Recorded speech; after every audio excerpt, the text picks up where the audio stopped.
दोस्तों JKSSB junior assistant का आप जानते हैं, कुछ दिन पहले ऑनरेबल कैट ने इसका डिसीजन दिया और एक ही हेयरिंग में इसका जो केस था इसको मतलब इस केस को ख़त्म कर दिया गया। अब आजकल एक नया ट्रेंड देखा जा रहा है। बहुत सारे बच्चे ऐसे हैं जो बहुत सारे ऐसे बच्चे हैं जो कंफ्यूज हो चुके हैं। मैं कुछ दिन पहले day before yesterday actually I was going through YouTube और मैं किसी की वीडियो देख रहा था और उनकी वीडियो में एक बच्चे ने कमेंट किया था एंड ही वाज लाइक कि मैं अभी 36th वीडियो अभी देख रहा हूँ को जूनियर असिस्टेंट के रिगार्डिंग और अभी तक मुझे क्लियर नहीं हुआ है कि अभी एग्ज़ाम होगा या फिर हमारा टाइपिंग टेस्ट होगा पहले। तो ये चीज़ मेरे माइंड में स्ट्राइक हुई एंड आई वाज लाइक कि यार बच्चे कितना ज़्यादा टाइम बर्बाद करते हैं, कितना ज़्यादा टाइम ख़राब करते हैं इन चीज़ों को लेके, अपनी चीज़ों को लेके। यार मैं ज़्यादा यहाँ पे कहानी नहीं सुनाऊंगा, मैं शॉर्ट में इतना ज़रूर कहना चाहूँगा। आप सबको पता होगा कि आई हैव बीन आप में से सबको पता होगा और कुछ ऐसे होंगे जिनको नहीं होगा पता। I was a defense aspirant. I was a defense aspirant और मैं CDS और FCAT एग्ज़ाम्स के लिए तैयारी कर रहा था। I was appearing back in 2019 and 20। तो प्रेपरेशन के टाइम पे जब मैं तैयारी कर रहा था तो तैयारी करते समय मैं पढ़ाई में कम ध्यान देता था और इन चीज़ों में ज़्यादा ध्यान देता था। Reason being I failed.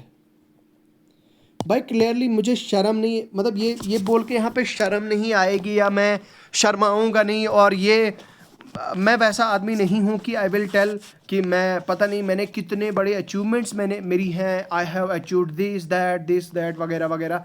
नहीं भाई नहीं, आई फेल्ड मिजरेबली। मैं फेल होगा, आई वॉज अ फेलियर यार। मैं एक खुलासा करना चाहता हूँ, शायद मेजॉरिटी ऑफ द एस्पिरेंट्स यहाँ पे लोगों को पता नहीं होगा, ठीक है। तो मैं एक खुलासा करना चाहता हूँ। खुलासा क्या यार कि देखो, आई वॉज वर्किंग, मतलब मैं पढ़ रहा था, मैं तैयारी कर रहा था, लेकिन सीडीएस के एग्ज़ाम के अलावा जो बाकी फजूल चीज़ें होती थी मैं उनमें ज़्यादा इंडल्ज होता था, ठीक है। और उसकी वजह से क्या हुआ कि फेल्ड। और यार मैं वैसा बंदा नहीं हूँ कि ये कहूँगा, आई विल टेल कि आई विल बी लाइक कि नहीं यार मैं तो मिस्टर परफेक्ट हूँ, मुझे सब कुछ आता है या वगैरह वगैरह, मतलब फजूल की बकवास नहीं करूँगा। मैं यहाँ पे आप सब लोगों के सामने ये चीज़ मतलब इस चीज़ को एक्सप्रेस कर रहा हूँ कि yes I failed and I failed. और कम से कम 6 से 7 एग्ज़ाम्स में आई फेल्ड मिजरेबली। क्यों भाई? इन्हीं चीज़ों की वजह से, इन्हीं फजूल की डिस्ट्रैक्शंस की वजह से, पढ़ाई में कम ध्यान और इन चीज़ों में ज़्यादा ध्यान देने की वजह से आई फेल्ड मिजरेबली। कहानी यहीं पे नहीं रुकती है। Thankfully I got an opportunity to appear in SSB interviews. आप में से जो डिफेंस जिनने एग्ज़ाम दिए होंगे उनको पता होगा, या जो डिफेंस के एग्ज़ाम्स अभी दे रहे होंगे उनको ये चीज़ पता होगी कि भाई रिटर्न के बाद आपका SSB होता है, SSB इंटरव्यू होता है, या फिर इंजीनियर्स के लिए डायरेक्ट टेक्निकल एंट्री होती है, ठीक है। टेक्निकल एंट्री होती है जिसमें रिटर्न नहीं होता है, डायरेक्ट SSB होता है, ठीक है। So I got that opportunity to appear in SSB interviews और बैक टू बैक 3 से 4 माफ़ कीजिएगा sorry for the confusion, 3 SSB interviews दिए मैंने, लेकिन फेल्ड। भाई नहीं हुआ। वो इसलिए क्योंकि मैं एक जगह पे स्टेबल नहीं था, मैं कभी इधर कभी उधर, कभी इधर कभी उधर, इन चीज़ों में बहुत ज़्यादा वो हो रहा था। लेकिन फिर क्या होता है कि फिर मैंने ये सब चीज़ें साइड लाइन करके फिर मैंने JKSSB की तरफ जो है वो अपना रुझान लगाया। आई prepared for JKSSB and thankfully got adjusted. ठीक है, अब वो बात अलग है। अब क्योंकि बहुत सारे बच्चे कमेंट सेक्शन में पूछते हैं कि सर आप क्या करते हो, आपकी जॉब क्या है क्या नहीं है। सी दैट्स अनदर वो एक वो भी एक अपने आप में ही एक इंटरेस्टिंग बात है कि मैं यहाँ पे क्यों शेयर नहीं करता, या मैं अभी क्या कर रहा हूँ और मेरी करंट पोजीशन पे मैं क्या करंट पोजीशन पे हूँ। That's something, that's a different something different story. ठीक है, कि मैं क्या कर रहा हूँ क्या नहीं कर रहा हूँ। बट हाँ, ये चीज़ मैं एक वो रखना चाहता हूँ, और डेफिनेटली एक मतलब कुछ टाइम के बाद या एक दिन मैं ज़रूर आप सब लोगों के सामने रिवील करूँगा कि मैंने व्हाट आई एम डूइंग और मेरी कौन सी जॉब है, मैं क्या कर रहा हूँ। बहुत सारे आपने देखा होगा कि बहुत सारे मेरे जे एंड के में बहुत सारे अच्छे एडुकेटर्स हैं जो ये शो तो करते, मतलब जो पढ़ाते हैं बहुत अच्छा पढ़ाते हैं, लेकिन शो नहीं करते कि वो किस पोस्ट पे हैं या क्या पढ़ाते हैं क्या नहीं पढ़ाते। तो मैं भी एक उनमें से ही हूँ, मैं उनमें से ही हूँ जो मैं शो नहीं करता।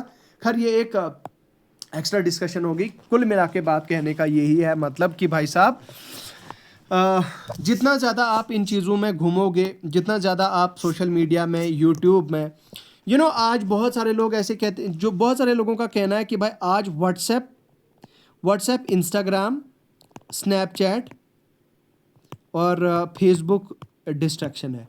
लेकिन मेरा मानना यह है कि सबसे ज़्यादा डिस्ट्रैक्शन जो है वो आपकी यूट्यूब है। आप में से आई नो यहाँ पे आप में से 70 to 80% बच्चे ऐसे होंगे, या तो उन्होंने इंस्टाग्राम आईडी बंद कर दी होगी, या तो उनके पास होगी लेकिन वो चलाते नहीं होंगे, वो देखते नहीं होंगे, उनको कोई फ़र्क नहीं पड़ रहा होगा।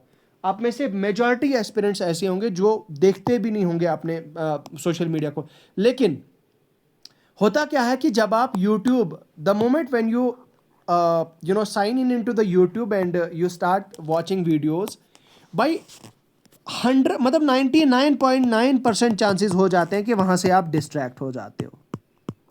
और डिस्ट्रैक्शन क्या हो जाती है, डिस्ट्रैक्शन क्या होती है भाई, आप जैसे ही आप यूट्यूब पे कोई लेक्चर देखने गए, आप में से मैक्सिमम, अगर आप मेरी इस बात पे एग्री करो तो कमेंट सेक्शन में ज़रूर बताना कि आपके साथ ऐसा हुआ है और ऐसा होता है। आप चले गए कोई लेक्चर देखने, वहाँ पे लेक्चर देखने गए थे, लेकिन वहाँ पे यूट्यूब सामने कोई वीडियो आ गई, यूट्यूब ने रिकमेंड कर दी और वहाँ पे वीडियो देखने लग गए, और कब 1 घंटा चला गया पता ही नहीं चला, टाइम वेस्ट। और ये चीज़ भी आपको भूल जाती कि मैं यहाँ पे यूट्यूब पे क्यों आया था, मैं क्या चीज़ देखने आया था, मैं कौन सा लेक्चर देखने आया था। तो आज के टाइम पे मेरे हिसाब से बहुत बड़ी डिस्ट्रैक्शन जो है वो यूट्यूब बन चुका है। यूट्यूब इसीलिए मैं बता रहा हूँ कि भाई आज एस्पिरेंट्स कम और एडुकेटर्स ज़्यादा हैं। सीरियसली बाय गॉड, मतलब I swear this is reality. आज यूट्यूबर्स ज़्यादा और मतलब एडुकेटर्स ज़्यादा और बच्चे कम हैं। भाई हर कोई कुछ भी अपने मर्जी से डाल रहा है, कुछ भी चढ़ा रहा है, कुछ भी चल रहा है। भाई मैं ये चीज़ कह देना चाहता हूँ आपको कि इन शॉर्ट मेरे कहने का मतलब ये है कि ओवरऑल तो हमारी डिस्कशन यही थी ना कि भाई यार टाइपिंग होगी या फिर आपका रिटर्न होगा OMR। ठीक है भाई, बात ये नहीं है कि टाइपिंग होगी या OMR होगा, लेकिन आप ये चीज़ तो देखो यार कि आप डिस्टर्ब्ड कितना हो, आप डिस्ट्रैक्टेड कितना हो। भाई जस्ट इमेजिन करो, जिस बंदे ने 30 वीडियोस दिन में देखी कि भाई क्या एग्ज़ाम होगा या पहले, अगर उन 30 वीडियोस की जगह अगर उस बंदे ने 1 या 2 कॉन्सेप्ट ही रिवाइज किए होते या पढ़े होते, तो भाई इमेजिन करो कि उसका कितना फ़ायदा हुआ होता। तो मेरी आप सबसे हाथ जोड़ के रिक्वेस्ट है कि भाई आप इन चीज़ों को साइडलाइन करते हुए अपने एग्ज़ाम पे फोकस करो। फॉर नाउ मेरा ये मानना है। अब क्योंकि मैं पिछली बार भी मुझे बहुत सारे लोग क्रिटिसाइज़ कर रहे थे कि no you are an educator और यूट्यूबर, और आपको नहीं चाहिए कि आप अपनी तरफ से कोई जजमेंट दो। मैं पहले ही बता रहा था कि भाई मैंने कोई जजमेंट नहीं दी। ठीक है, मैंने कोई जजमेंट नहीं दी। I am not an authority यार। मैं हमेशा जब भी वीडियो में कोई अपनी तरफ से कोई सुझाव देता हूं, अपनी तरफ से पर्सनल सजेशन कोई देता हूं, तो लोग उसको जजमेंट समझने बैठते हैं। तो आपसे हाथ जोड़ के रिक्वेस्ट है कि मैं कोई अथॉरिटी नहीं हूं, मैं कोई ऑफिशियल नहीं हूं जेकेएसएसबी मेंबर, जो मैं सीधा ऑफिशियल आपको बता दूं ये है वो है नहीं। बट हाँ, हम एक ये कह सकते हैं कि भाई ये चीज़ अगर होगी तो ये चीज़ अच्छी हो सकती है, अगर ये चीज़ होगी तो वो चीज़ थोड़ी kind of for the time being दोनों में से कोई एक चीज़ अच्छी होगी, वो चीज़ हम सजेस्ट कर सकते हैं। बाकी यार we are no one to give judgement, हम कोई नहीं होते, हमारी कोई अथॉरिटी नहीं है, हम कोई नहीं होते हैं। तो इन शॉर्ट मेरे कहने का मतलब यही है यार कि बात को ख़त्म करते हैं इसी बात पे कि चाहे OMR हो चाहे टाइप टेस्ट हो, भाई आप इस चीज़ का तो एनालिसिस करो कि यार आप कहाँ पे हो, आप क्या कर रहे हो, आप कितने % आप टाइपिंग कर पा रहे हो और कितना आप OMR के लिए आप कितने रेडी हो। आप ये चीज़ तो देखो यार, आपकी कितनी % तैयारी है यार, उसके बाद आप बात करो, उसके बाद आप सामने आओ, ठीक है। तो आपसे रिक्वेस्ट है कि अभी के लिए फॉर नाउ, इन शॉर्ट अब मैं ये कंक्लूड करना चाहूँगा अपनी इसी बात पे कि अभी के लिए फ़िलहाल आप एक काम करें, आपको चाहिए कि आप दिन में कम से कम 2 घंटे, 2 से 2.5 आवर्स, मतलब 2 से ढाई घंटे आप टाइपिंग को दें। भाई दिन में आज मैक्सिमम, आप में से मैक्सिमम लोग होते हैं जो 9 आवर्स प्लस देते हैं मतलब अपनी पढ़ाई को। भाई उन 9 घंटे में से अगर आप ढाई घंटे दोगे कोई बुरी बात नहीं होगी, अगर आप 6 से 7 घंटे अपनी स्टडी को देते हो तो कोई बुरी बात नहीं होगी।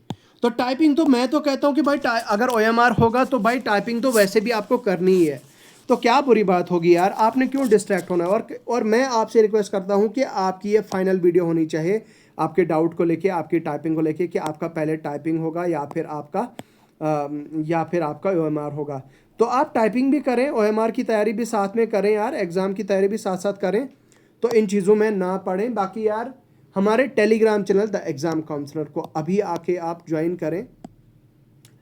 यूट्यूब की वीडियो डिस्क्रिप्शन में आपको लिंक मिल जाएगा, तो आप हमारे टेलीग्राम चैनल को और यूट्यूब वीडियो को हमारी ऐप को डाउनलोड करें। वहाँ पे आपको बहुत सारा स्टडी मटेरियल फ्री में मिलेगा, वहाँ पे आपको फ्री सारी चीज़ें मिलेंगी। तो बस इन्हीं अल्फाज के साथ मैं रुखसत होना चाहूँगा, मुझे दीजिए इजाज़त, खुदा।